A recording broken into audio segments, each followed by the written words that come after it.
पापा, मेरी कंपनी का जो नया ब्रांच खुला है ना इंडिया में, मुझे उसका चार्ज दिया गया है, तो मुझे अगले हफ्ते इंडिया जाना है। पर आकाश, अभी कुछ समय पहले ही तो 1 महीना वहाँ बिता कर आए हो। तब मैं वहाँ कंपनी का नया ऑफिस स्थापित करने गया था और अब कंपनी ने इंडिया ट्रांसफ़र कर दिया है। वहाँ जो नया ऑफिस खुला है उसे अब कुछ समय के लिए मुझे ही संभालना है। फिर से इंडिया, कितनी मुश्किल से पीछा छुड़ाया था उस देश से उन्होंने। राजेश्वर नाथ उर्फ रॉकी ने। लगा जैसे किस्मत फिर से उन्हें उसी ओर खींच रही है। डर भी लगा, कहीं आकाश तूने मना क्यों नहीं किया। कहते मेरे पेरेंट्स सीनियर सिटीजन हैं, उनकी तबीयत भी सही नहीं रहती, मैं नहीं जा सकता। ये सब बातें नहीं सुनी जाती हैं मल्टीनेशनल कंपनियों में पापा, बस उन्हें अपने काम से मतलब होता है। तो तुम कोई दूसरी नौकरी ढूंढ लो, तुम्हें तो कोई भी नौकरी मिल जाएगी, इतने हाईली क्वालिफाइड हो। ये एक चैलेंज है पापा। कंपनी को जब इंडिया वाले ब्रांच से प्रॉफिट मिलने लगेगा तो मेरा करियर ऊंचाइयों पर पहुंच जाएगा।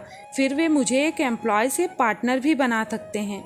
आकाश का जवाब सुन वे चुप हो गए। आकाश ने पापा को नहीं बताया कि उसने खुद अपने बॉस से अनुरोध किया था पोस्टिंग के लिए। कुछ सप्ताह पहले इंडिया के पूरे शहर गया था आकाश, अपनी कंपनी की शाखा को स्थापित करने के लिए। काम के बीच में पड़े एक वीकेंड में वह अपनी मौसी के यहाँ चला गया था, जो मुंबई में रहती थी। तो पुणे में खुल रहा है तुम्हारा ऑफिस? अरे वहीं पास में तो तुम्हारा ददियाल है। क्या नाम था गांव का? अम्बोली। हाँ यही, याद है मुझे अच्छी तरह से। दीदी विदा होकर वहीं तो गई थी। यह सब जानकारी आकाश के लिए नई थी। अपने ददियाल में वह किसी को नहीं जानता था।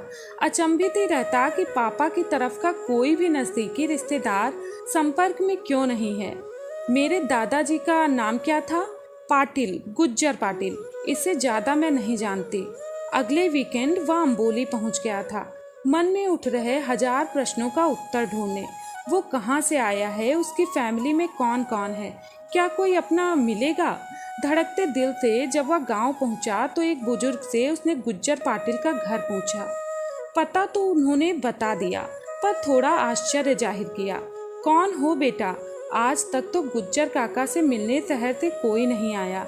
जब उनके बेटे ने धोखे से उनकी सारी जमीन बेच दी और उनसे सारे संबंध तोड़ विदेश चला गया, तब से बेचारे दोनों अकेले रहते हैं। जी, मैं उनका दूर का रिश्तेदार हूँ। मन बहुत बेचैन हो गया था आकाश का। उसके दादा दादी जिंदा हैं, इतने सालों से अकेले रह रहे हैं और उसे पता ही नहीं। घर की स्थिति बहुत अच्छी नहीं थी, लेकिन जो बूढ़े दंपत्ति सामने बैठे थे, उन्हें देख उसकी आंखों से आंसुओं की धार बह निकली। क्या यही उसके दादा दादी हैं? उनके पांव छूते हुए जब उसने अपना परिचय दिया तो उनको संभाल पाना उसके लिए असंभव हो गया। इस मुलाकात ने स्वयं उसे भी अस्थिर कर दिया था, लेकिन इस वृद्ध दंपत्ति की हालत को शब्दों में बयान करना उसके लिए नामुमकिन था। जिसका उन्होंने सपना देखना भी छोड़ दिया था, वो अगर सच बन उनके सामने आ जाए तो दिल की धड़कन तो कुछ पल को रुक ही जाएगी ना। जब सोमवार की सुबह वह पुणे लौटने लगा तो दादा दादी बेतहासा रोने लगे। उन्हें लग रहा था कि उनके बेटे की तरह उनका पोता भी अब कभी लौट कर नहीं आएगा। बेटे का 25 सालों से इंतजार कर रहे बूढ़े माँ बाप ने अपनी किस्मत से समझौता कर लिया था। लेकिन अब दादी माँ, दादाजी, मैं आपसे अपनी कसम खा के कह रहा हूँ, मैं आप लोगों को छोड़कर कभी नहीं जाऊँगा। फ्राइडे शाम को मैं वापस आ जाऊँगा, आप बिल्कुल निश्चिंत रहें। नौकरी तो करनी है ना।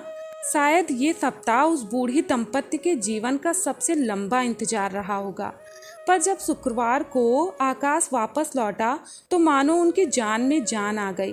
दादी का मुस्कुराता चेहरा तो सचमुच में सुंदर लग रहा था। खून के रिश्ते में कोई तो बात होती है, वह हमारे हृदय के तारों को झंकृत करने से कभी नहीं चूकती।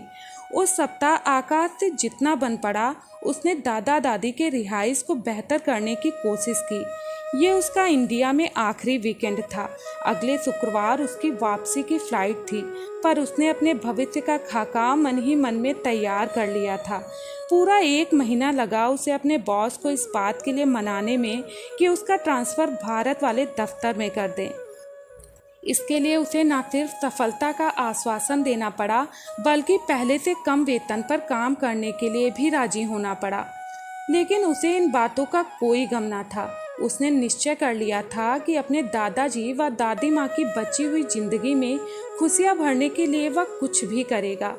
जिस पितृ ऋण को अमेरिकी नागरिक बन चुके उसके माता पिता चुकाने से चूक गए थे, उस ऋण से उनके बेटे ने उनको मुक्त कर दिया था।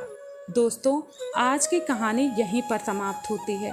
अगर आप लोगों को यह कहानी पसंद आई हो तो वीडियो को लाइक और चैनल को सब्सक्राइब जरूर करिएगा। आप लोगों का दिल से धन्यवाद।